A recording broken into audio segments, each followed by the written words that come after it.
नमस्कार, मी इंद्रजित अभय काळभोर, ह्या माझ्या पत्नी जान्हवी इंद्रजित काळभोर। आम्हाला मुलगा 17 जानेवारी 2025ला झाला आणि त्याचं स्वागत करायचं म्हणून मला माझ्या आधीपासून आयडिया होतीच की मुलगा झाला तर असं आणि मुलगी झालं तर कशी स्वागत करायची। तर आता मुलगा झाला म्हणून एक महाराजांच्या ह्यानी त्याचं स्वागत केलं गेलं। माझ्या मित्रांच्या मदतीने हे स्वागत केलं गेलं। दुसरं म्हणजे मी राहणारा लोणी काळभोर आणि वाकवाष्टी। दुसरं म्हणजे सर्वात महत्त्वाची गोष्ट म्हणजे त्याचं स्वागत करताना आम्ही गुढी उभारली। गुढी उभारल्यानंतर शनी शिंगाडाचा आम्ही कार्यक्रम ठेवला होता, ज्याच्यामध्ये जसं शिवाजी महाराजांचा जन्म झाल्यानंतर त्यांचं आगमन जे जसं झालं होतं त्या पद्धतीचं थोडंसं मी करायचा प्रयत्न केला आणि माझ्या मताने ते यशस्वी ठरलो त्याच्यामध्ये आगमन करायच्या बाबतीत। बरं, परंपरा म्हणजे आता हे शनी संगडाचा आपण त्याच्यामध्ये कार्यक्रम ठेवला होता। शनी चौगडाचा कार्यक्रम आपण ठेवला होता। परत आपण गुढी उभारली होती त्याच्या आगमनासाठी। जसं महाराजांच्या वेळेस गुढी उभारली गेली होती की त्यांचं जन्म झाला आणि त्यांचं आगमन घरी होणार आहे म्हणून।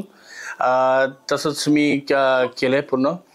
बाकी त्याच्यावरती फुलांचं तर काय म्हणतात वर्षाव करण्यात आला।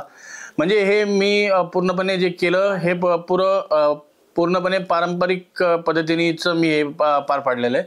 कारण की बाकीचे ते डीजे लावणार मग त्यांचं स्वागत करणार ह्याच्यापेक्षा मला व्यतिरिक्त काहीतरी चांगलं पारंपरिक करायचं माझ्या हे डोक्यात होतं।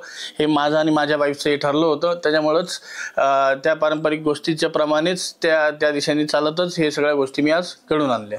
आज माझ्या दृष्टीने खूप मोठा दिवस आहे, कारण आज माझ्या मुलगा आणि सून आई बाबा झालेत आणि आम्हाला मुलगा किंवा मुलगी ह्याच्या बाबतीत असं काहीच हे नव्हतं। पण जे झालं त्यांचं स्वागत आम्हाला पारंपरिक पद्धतीनेच करायचं ठरवलं होतं। त्याच्यामुळे आम्ही जसं रामाचं जे काय म्हणतो आपण ते रामाचं जे वेलकम रामाचं स्वागत ज्या पद्धतीने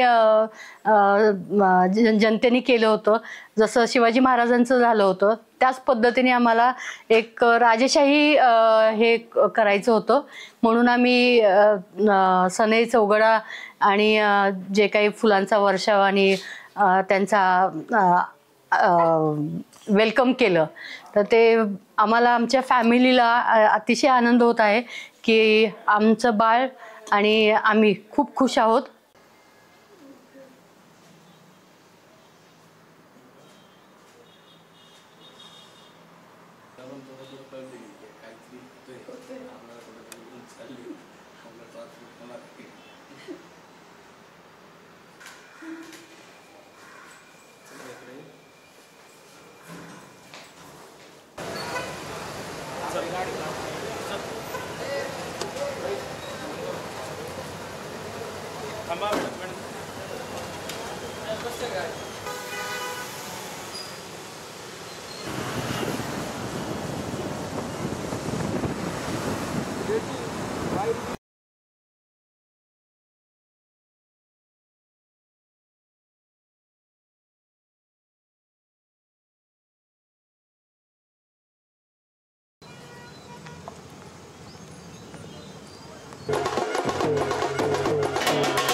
या चला स्माइल। हा दादा ठेवा खाली।